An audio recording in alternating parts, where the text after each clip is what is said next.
Კოლეგებო, მოგესალმებით. Კვორუმი არის, შეგვიძლია დავიწყოთ ბიუროს სხდომა. თავდაპირველად მიმდინარე კვირის განლინკს გაგაცნობთ, ხვალ იცით არის დამოუკიდებლობის დღე, შესაბამისად პარლამენტში პლენარული სხდომა არ გვექნება.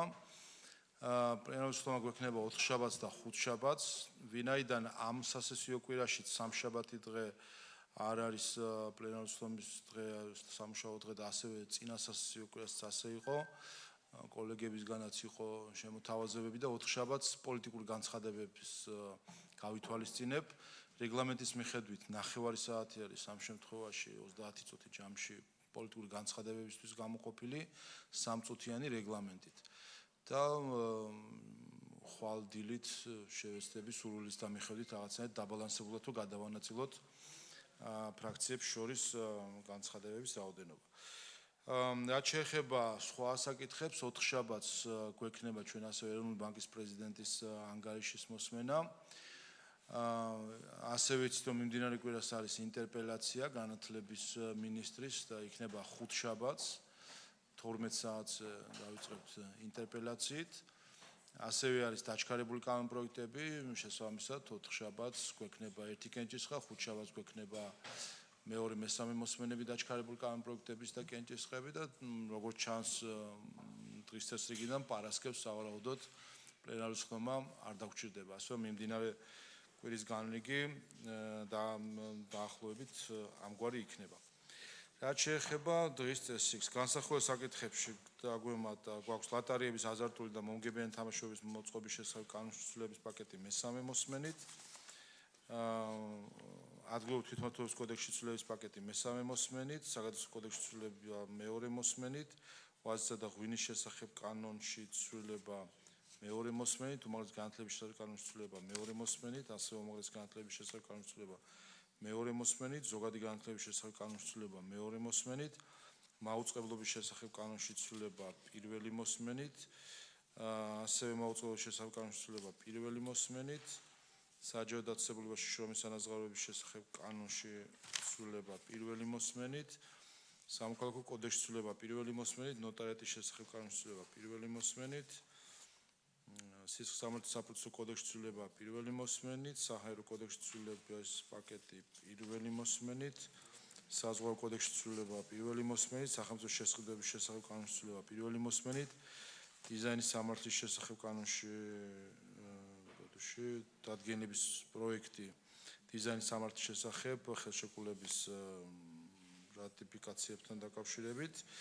შემდეგ მეგობრობის ჯგუფის შექმნის შესახებ დადგენილების პროექტი და ეროვნული ბანკის წლიური ანგარიში 25 წლის სახელმწიფო აუდიტის სამსახურის 27 წლის ბიუჯეტის პროექტის დამტკიცების დადგენილება და ასევე განათლების მეცნიერებისა და ახალგაზრდობის მინისტრის ინტერპელაცია, რაც უკვე მოგახსენეთ. რაც შეეხება ახალ საკანონმდებლო ინიციატივებს. დიპლომატიური სამსახურის შესახებ კანონში ცვლილების პაკეტი. კი ბატონო, საგარეო ურთიერთობათა კომიტეტი, წამყვანი კომიტეტი, განათლების და მეცნიერების და ახალგაზრდობის საქმეთა კომიტეტი სავალდებულო დასკვნისთვის დაჩქარებული წესით მოთხოვნა და გთხოვთ იმის. ხო, მხარდაჭერას დაჩქარებისთვის, მადლობა. სივრცის დაგეგმარების არქიტექტურული და სამშობლო საქმეების კოდექსში ცვლილება. აქ წამყვანი კომიტეტი, ეკონომიკური პოლიტიკის კომიტეტი, აქაც დაჩქარებული წესით განხილვა მოთხოვნა. აქაც ვთხოვთ დაჩქარებულ განხილვისთვის თანხმობას, მადლობთ. სისხლის სამართლის კოდექსში ცვლილება. იურიდიულ საკითხთა კომიტეტი, წამყვანი კომიტეტი, აქაც დაჩქარებული წესით განხილვა. ბატონო, აქაც ვთხოვთ თანხმობას, მადლობა. სახელმწიფო შესყიდვების შესახებ კანონში ცვლილება.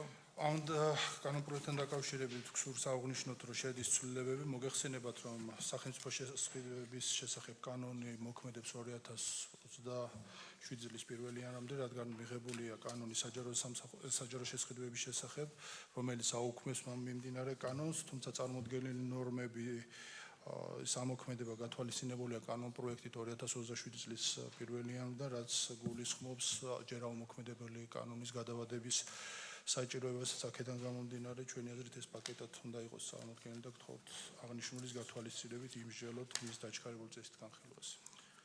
ჩვენი პოზიციაა.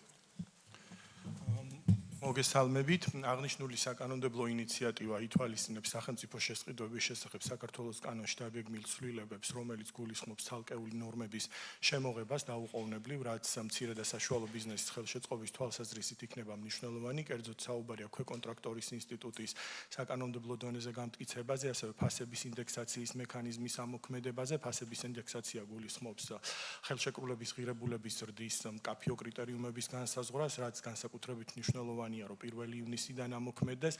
საქართველოს მთავრობა მოგახსენებთ, რომ განიხილავს ასევე საკანონმდებლო ინიციატივას, რომელიც საჯარო შესყიდვების შესახებ საქართველოს კანონის ამოქმედების გადავადებას გულისხმობს. ამ კონტექსტის გათვალისწინებით იქნა შესაბამისი კანონპროექტი წარმოდგენილი, თუმცა ამ ფორმალურ და ტექნიკურ შეუსაბამობას ვითვალისწინებთ და ჩვენ გთავაზობთ, რომ განხილულ იქნეს მიმდინარე კვირას ეს კანონპროექტი, ხოლო ის ნორმები, რომელიც უნდა ამოქმედდეს 1 იანვრიდან, იქიდან გამომდინარე, რომ გარკვეული ტექნიკური საკითხები იყო პროგრამული უზრუნველყოფის თვალსაზრისით შესყიდვების სააგენტოს მხრიდან დასაგეგმი და დრო ჭირდებოდა ამის ვადაზე ადრე ამოქმედებას განვიხილავთ და შესაბამისად მიზანშეწონილად ვთვლით, რომ ეს პროექტი მიმდინარე კვირას იქნეს განხილული, რაც ამ ფორმალურ შეუსაბამობასაც აღმოფხვის. დაჩქარებული წესით. დიახ.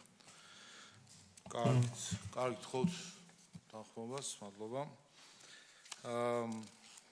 შემდეგი კოლხეთის დაცული ტერიტორიის შექმნისა და მართვის შესახებ გარემოს დაცვის და ბუნებრივი რესურსების კომიტეტს დაჩქარებული წესით განხილვა მოთხოვნილი აქაც.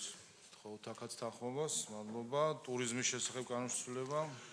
ტურიზმს რაც შეეხება ეს პაკეტია, დაზღვევის კანონი ახლავს ეკონომიკური პოლიტიკის კომიტეტი წამყვანი საფინანსო საბიუჯეტო სავალდებულო დასკვნისთვის აქაც დაჩქარებული წესით განხილვის საჭიროება. ბატონო, დაჩქარებული წესით გთხოვთ თანხმობას, მადლობა. შემდეგი 2015 წლის ზეთისხილის შესახებ საერთაშორისო შეთანხმების 36 მუხლის ცვლილების თაობაზე გადაწყვეტილება. აქ სოფლის მეურნეობის კომიტეტი წამყვანი ეკონომიკური პოლიტიკის, რეგიონული პოლიტიკის და საგარეო ურთიერთობათა სავალდებულო დასკვნისთვის. კი ბატონო, შემდეგი უცხოელთა და მოქალაქის არქონა პირთა სამართლებრივი მდგომარეობის შესახებ კანონში ცვლილება. იურიდიულ საკითხთა კომიტეტი სავალდებულო დასკვნისთვის. საორგანიზაციო საკითხებსაც შეეხება თავდაცვის კომიტეტის მომართვა სახელმწიფო სამსახურის 25 წლის საქმიანობის შესახებ ანგარიშის განხილვის ვადის 6 თვით გაგრძელების შესახებ. ხოვთ ხარდაჭერას, მადლობა.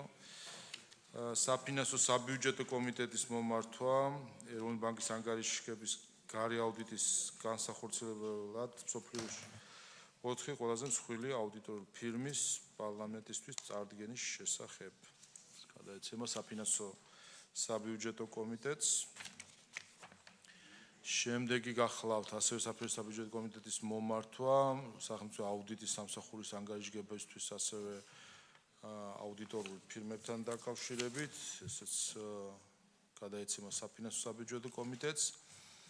ცნობად ვიღეთ პარლამენტის საპროცედურო საკითხთა კომიტეტის მომართვას 2026 წლის 20 მაისის კომიტეტის ხდომაზე, კომიტეტის თავმჯდომარის მოადგილის თანამდებობაზე იმედან ნიკურაძის არჩევის შესახებ, ულოცავთ უსურვებთ წარმატებულ საქმიანობას, ასევე ცნობად ვიღებთ მთავრობის საპარლამენტო მდივნის მომართვას კოლხეთის დაცული ტერიტორიების შექმნისა და მართვის შესახებ კანონშესრულების შეტანის თაობაზე, მთავრობის 20 მაისის განკარგულების შესაბამისად გამოთხოვის შესახებ პროექტის, ესეც ცნობად მივიღეთ და ბოლო საკითხი საქართველოს 2025 წლის სახელმწიფო ბიუჯეტის შესრულების შესახებ საქართველოს მთავრობის წლიური ანგარიშთან ერთად გაიგზავნება შესაბამის სუბიექტებს აუდიტის სამსახურის მიერ წარმოდგენილი სახელმწიფო აუდიტის მოხსენება 2025 წლის ბიუჯეტის ანგარიშის შესრულების წლიური ანგარიშის შესახებ მთავრობის ანგარიში, რაც შესაბამისად გადაიგზავნება. ჩემოვა ცოტა ხანში და შესაბამისად ორივე დოკუმენტი ერთობლივად იქნება. კი ბატონო, სხვა საკითხები თუ არ არის, ხვალ არასამუშაო დღე არის, ყველა ერთად აღნიშნავთ ჩვენი ქვეყნის დამოუკიდებლობის დღეს. წელს განსაკუთრებულად მნიშვნელოვანია ეს დღე, 35 წელი ჩვენი დამოუკიდებლობის აღდგენიდან და მთელი ქვეყანა განსაკუთრებული განწყობით შეხვდება ამ დღეს, ამიტომ ყველას წინასწარ გილოცავთ ჩვენი ქვეყნის დამოუკიდებლობის დღეს. რაც შეეხება პარლამენტს, ოთხშაბათს 12 ბიურო დაგჭირდება, 12-ზე დააგდება 15 წუთი ბიუროს ხდომა გავმართოთ და 12 საათზე უკვე პლენარის ხდომით დავიწყებთ პლენარულ კვირას.